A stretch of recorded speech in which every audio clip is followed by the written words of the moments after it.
I lived in the city for about a year before I started on with Urban Homeworks, and it's a really different experience actually coming and being a part of something bigger, mostly because they're attached and connected to a lot more resources, a lot more churches and nonprofit organizations here, and they're a lot more intentional about helping you get involved. It's very powerful not to just come into the community and like volunteer on one night of the week and then go back to your home. Like out in the suburbs, it's a lot more powerful to be actually in the community that you're volunteering in. You can just learn a lot from just living in the neighborhood. Being interactive and like really experiencing life with people. It's a really good way to like practically do ministry with your like whole life.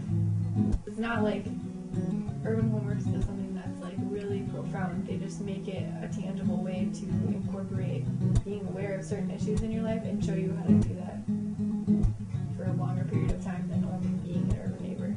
If you're a pretty busy person and you feel like maybe you'd be pressured to do more than really what you have time for, well, you don't have to.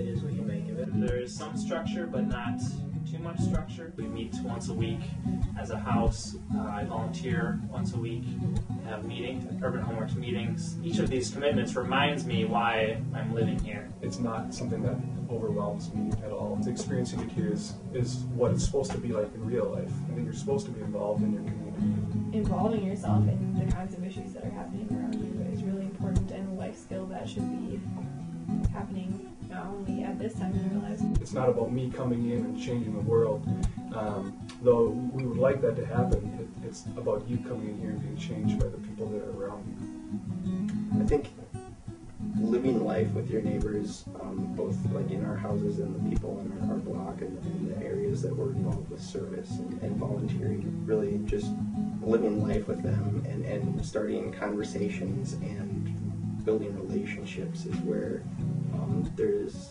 so much potential and so many things happen.